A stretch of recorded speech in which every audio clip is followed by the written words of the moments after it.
Terrorism is an idea, it's not an army. You can only win a war against terrorism if you win the hearts and minds of people from with whom the terrorists are operating from. This is, throughout history, this has been the case, that if the people from whom the terrorists are operating from, if they consider them terrorists, you're winning the war. If they consider them freedom fighters, you cannot win the war, because there will be no end to it. It will go on and on. Otherwise, Israel, with its firepower, should have now been able to win the war against the Palestinians. It's not. It hasn't. India has 700,000 troops in Kashmir. The moment one small thing happened, you saw hundreds of thousands of people coming out asking for freedom. Army is not an answer to solving the issue of terrorism. So we don't even know how many Pakistani civilians have died so far.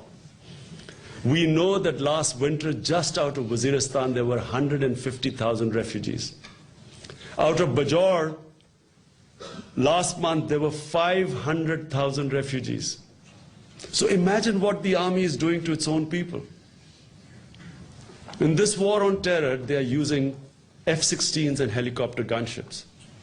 And as we all know, bombs do not differentiate between terrorists and women and children. And we also know that the militants are much too clever to be caught in some place where a drone can come and bomb them. Normally, they always get away. Who die are innocent people. So what is happening? There's a backlash. When Pakistan Army went then in Waziristan in February 2004, for about a year, nothing happened.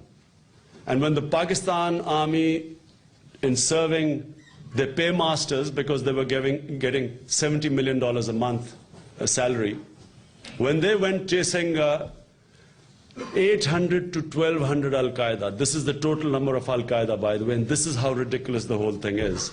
To chase those people when the army went in, it ended, when it started causing collateral damage, the backlash came.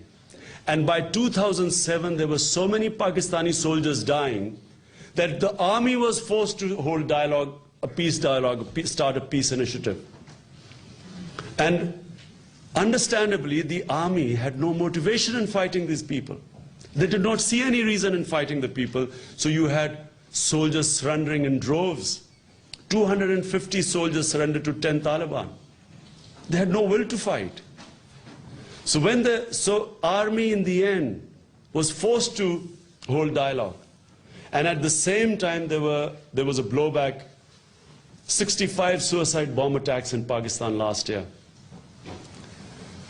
All the political parties that are in power now, ANP and Frontier, both the main parties, including our very versatile Maulana Fazlur Rahman, all of them campaigned that they would resolve this tribal area issue through dialogue, all of them. And what we have seen is that, again, the moment the Americans got their one-window operation with Asif Zardari before they had Musharraf, they again pushed him to send the army in. And what we are facing now in Pakistan is not only a huge economic meltdown, the worst economic crisis in our history, especially borne by the poor people. Inflation is at 25%. The rupee has gone from 66 to almost 80 to a dollar. Fiscal deficit, trade deficit, all increasing. Food inflation, 35%. So imagine what is happening to the common man. On top of this war on terror, with this blowback in Pakistan, if we have anything like last year's suicide attacks in the main cities, we could actually have a run on the rupee, because already there's flight of capital. And when Asif Zardari, with a smile, wants to attract capital into Pakistan, bring in foreign investment, how can foreign investment come in a country where no cricket team is willing to come and play? So if this continues, unless there is a change of strategy, Pakistan is going to go the way of Cambodia during the Vietnam War. Cambodia was exactly accused just like Pakistan is being accused for insurgents coming in. And the Americans ended up bombing Cambodia, destabilized it. And in the end, you had the vacuum, Pol Pot, and the killing fields. 1 million Cambodians died. We could be the biggest casualty in this whole thing. If you look at the newspaper in Pakistan, any newspaper, first of all, you have to take a disprint before you read the newspaper. And then it starts from Balochistan all the way to Waziristan, Kuram Agency, into Khyber Agency, then Bajaur, then into Swat. Every day soldiers, Pakistani soldiers and citizens are dying all along this belt. And what it is doing is, it is radicalizing the Pakistani society. It is not the same as we keep hearing, religious extremists. This is not religious extremism. It's radicalization. People whose children are dying in this war of terror, not war on terror. How are they not going to be radicalized? I brought the president of Tehreek-e-Insaf from Bajaur. I brought him on Capital Talk because it's the most watched program. And there I made him tell the story of what happened to him and his family. They were going in 2 jeeps. Pakistani helicopter comes over the top.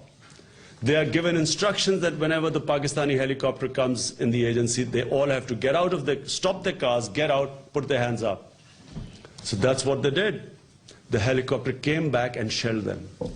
His 6-year-old boy lost both his legs. His brother died, brother's son died. I saw 5 of the children in hospital.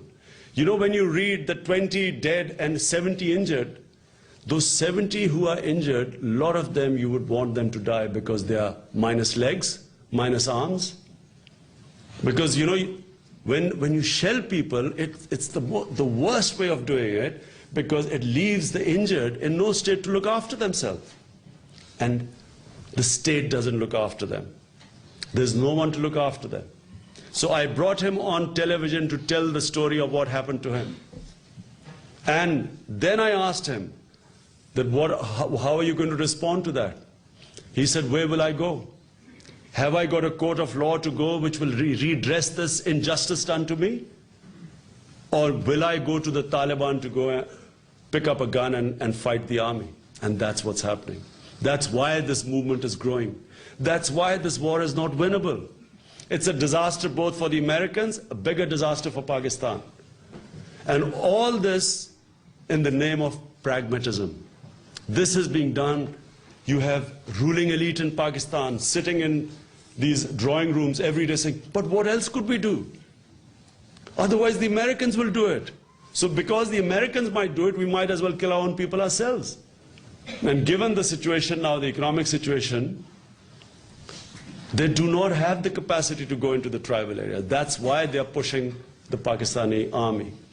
And that's why, unfortunately, we should be resisting, and we are not. People in Pakistan should be out in streets demanding that this is nonsense what's going on. Unless and until the American forces, the NATO troops withdraw from Afghanistan, I can give you my prediction right now, there is absolutely no chance of peace. And the reason is very simple. Right down from Alexander to the Mongolians, to the Mughals, to the British, to the Russians, they have fought every conqueror, all these were superpowers of their time. Everyone was resisted by the Pashtuns. The Pashtun tribes have fought each other, but whenever an invader has come, they've all got together. And what you're seeing now is no longer Taliban or Al-Qaeda. This is now Pashtun nationalism, what is being seen. And there is not going to be any end to it. So to conclude, this war on terror, unless and until there is a change of strategy, this is a disaster for Pakistan and it is a disaster for the US. This is what they need to understand, because all the neighbors of Afghanistan are very happy that the US is stuck in Afghanistan. They want US to be stuck there. They are beneficiaries of this. But Pakistan is what is going to be the casualty like Cambodia was during the Vietnam War. Thank you. I look forward to your questions.